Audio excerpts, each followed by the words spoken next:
Halo, kembali lagi di channel saya. Jadi di video sebelumnya saya telah membahas materi tantangan dunia farmasi dan jenis pengulangan obat.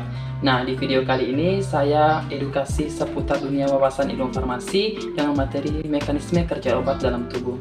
Saya Asrullah dengan NIM D1B12287, mahasiswa Megarizki Makassar.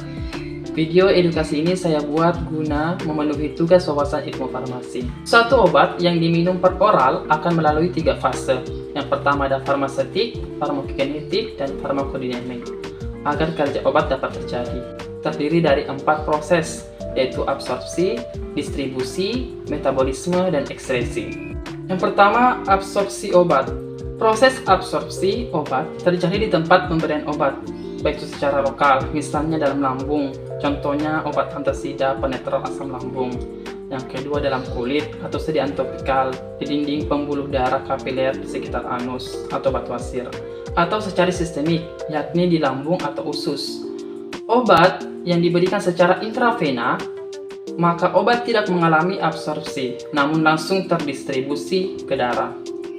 Absorpsi obat tergantung sifat fisika dan kimia obat yang berbeda-beda tiap senyawa, dan tempat absorpsi obat yang menentukan pH lingkungan absorpsi. Selain itu, ada pengaruh bentuk obat yang berbentuk partikel kecil, sangat mudah atau cepat absorpsinya. Juga tak bisa dilupakan bentuk obat yang tersedia di lokasi absorpsi, apakah bentuk ion atau molekul.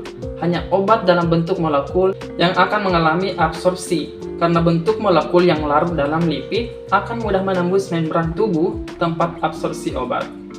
Oleh karena itu, kita bisa memperkirakan di mana tempat absorpsi obat tergantung pH obat.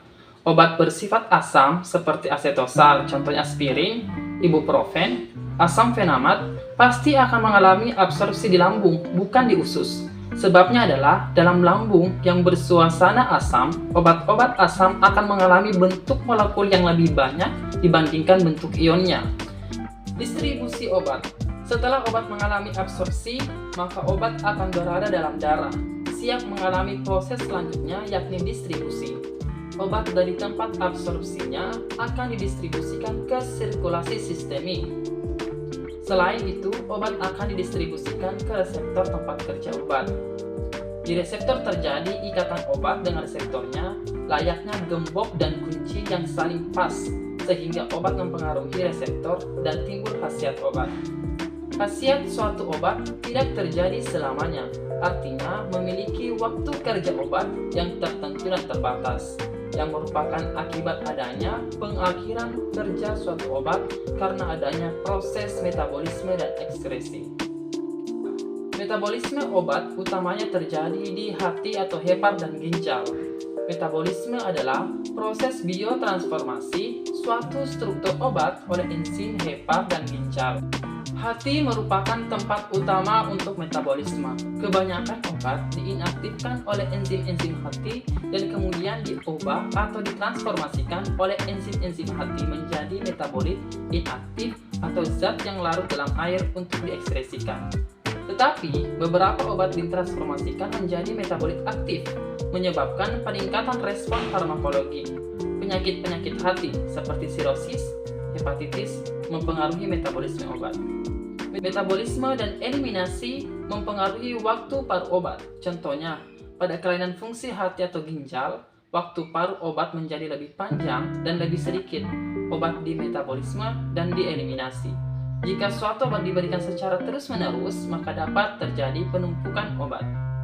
Setelah obat mengalami metabolisme, akhirnya obat perlu dikeluarkan dari dalam tubuh melalui proses ekskresi dan eliminasi melalui ginjal atau usus besar, ASI, keringat, bahkan air liur. Biasanya, obat hasil metabolisme bersifat larut air akan dikeluarkan bersama urin, keringat, dan air liur, sedangkan yang bersifat larut lemak akan keluar bersama feses dan ASI. Itulah pentingnya pertimbangan kehati-hatian konsumsi obat pada ibu menyusui karena obat dapat dikeluarkan melalui ASI dan memberikan efek buruk pada bayi. Urin yang asam meningkatkan eliminasi obat-obat yang bersifat basa lemah. Contohnya, jika seseorang meminum aspirin dalam dosis berlebihan, natrium bikarbonat dapat diberikan untuk mengubah pH urin menjadi basa. Selanjutnya ada farmakodinamik. Farmakodinamik mempelajari efek obat terhadap fisiologis dan biokimia seluler dan mekanisme kerja obat. Respon obat dapat menyebabkan efek fisiologis primer atau sekunder atau kedua-duanya. Efek primer adalah efek yang diinginkan dan efek sekunder bisa diinginkan atau tidak diinginkan.